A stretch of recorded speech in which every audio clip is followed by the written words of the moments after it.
आज हम आपको जनूबी पंजाब के आमों के बारे में मालूमात देने जा रहे हैं। तकरीबन 200 ਦੇ ਲਗਭਗ ਵੈਰਾਈਟੀ ਹਨ। ਇੱਕ ਏਕੜ ਵਿੱਚ ਮੇਰੇ 50 ਬੂਟਾ ਹੀ 3 ਬੂਟੇ ਚੁਣੇ ਗਏ। 1 ਕਿੱਲੇ ਚੋਂ ਉਹਨਾਂ ਨੂੰ ਇੱਕ ਬੂਟੇ ਤੋਂ 22.5 ਮਣ ਤਕਰੀਬਨ ਫਲ ਹੋਇਆ। ਮਗਰ ਜਿਹੜਾ ਜ਼ਿਆਦਾ ਤੋਂ ਜ਼ਿਆਦਾ ਅੰਬ ਖਾਦਾ ਪੈਂਦਾ ਉਹ मौसमी चौरसा खादा पैंदा। उर्दू पॉइंट की वीडियोस देखने के लिए हमारा चैनल सब्सक्राइब कीजिए और बेल के आइकन पर क्लिक कीजिए ताकि आप हमारी तमाम आने वाली वीडियो से बाखबर रह सकें।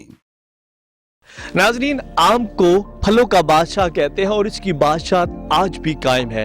वैसे तो पाकिस्तान के कई इलाकों में आम काश्त होता है, लेकिन आज हम आपको जनूबी पंजाब के आमों के बारे में मालूमात देने जा रहे हैं। हम जानेंगे कि आम कितनी किस्म का होता है, ये किन किन मंडियों की जीनत बनता है, आम कैसे काश्त होता है और आम की इनकम कैसी है।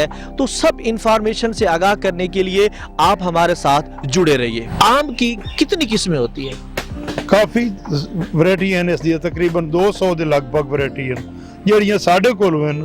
ਮਾਲਦਾ ਹੋ ਗਿਆ, ਲੰਗੜਾ ਹੋ ਗਿਆ, ਦੁਸਹਿਰੀ ਹੋ ਗਿਆ, ਅਨਵਰ ਰਿਟੋਲ ਹੋ ਗਿਆ। ਇਹ ਹਾੜੀ ਵੈਰਾਈਟੀ ਅਗੇਤਰੀਆਂ ਵੈਰਾਈਟੀਆਂ ਹੋ ਗਈਆਂ।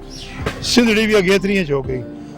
ਇਸ ਤੋਂ ਬਾਅਦ ਵਿੱਚ ਮੌਸਮੀ ਚੌਰਸਾ ਹੋ ਗਿਆ, ਲੇਟ ਚੌਰਸਾ ਹੋ ਗਿਆ, एक अपनी रट्टे वाला आ गई है जी, वो वैरायटी हो गई।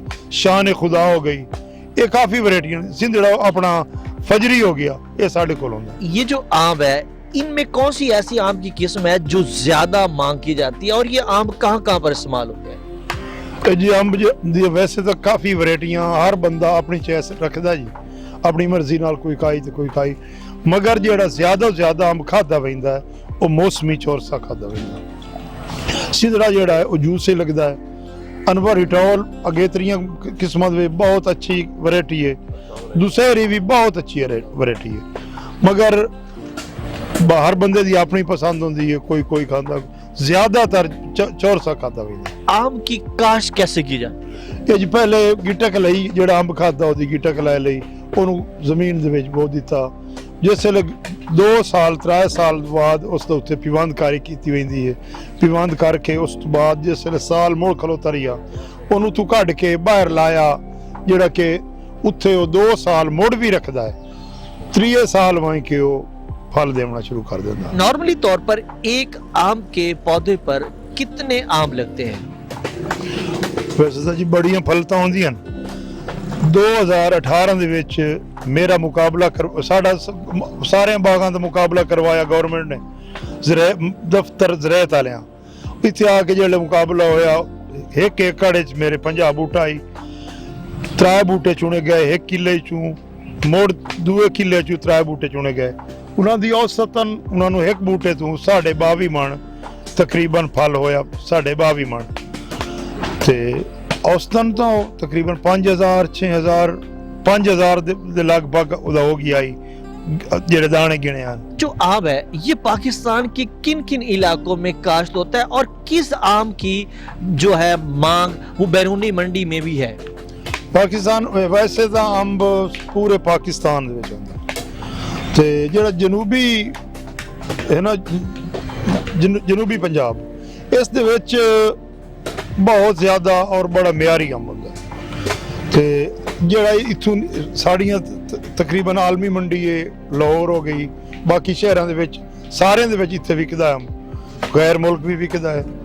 ज्यादा अच्छा ते मियारी अंब जनूबी पंजाब दे विच पाया जाता। आम रूटीन में हम देखते हैं कि बागों के अंदर लोग रात को या दोपहर को आके फल तोड़ लेते हैं। तो क्या आम का जो फल है इसको भी चोर ऐसे आके रात को या दिन को आगे पीछे आके चोरी करते? ये क्या माजरा है? बस गल है जी, बाहर तो सुनी दियां रह वेंदियां चोरियां होंदियां। साडे इलाके तक कदे जी चोरी नहीं हुई।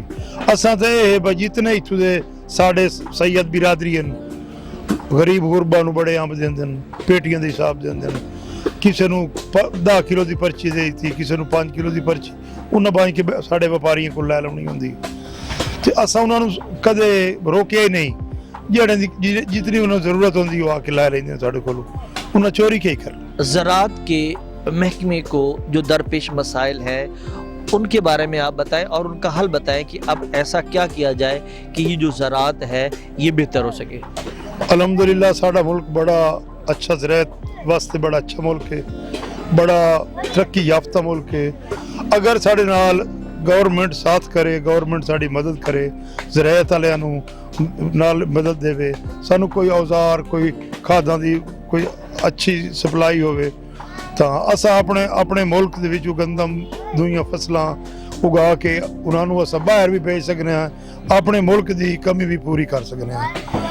ਤੇ ਬਸ ਇਹ ਸਿਰਫ ਕਮੀ ਹੈ ਸਾਡੇ ਮੁਲਕ 'ਚ, ਪਾਣੀ ਘੱਟ ਮਿਲਦਾ ਹੈ, ਖਾਦਾਂ ਘੱਟ ਹੋਈਆਂ, ਕੋਈ ਖਰਚ ਕੋਈ ਸਹੀ ਤਰੀਕੇ, ਕਦੇ ਕੋਈ ਰੇਟ ਕੋਈ ਸਹੀ ਰੇਟ ਵੀ ਕੋਈ ਨਹੀਂ ਹੁੰਦਾ।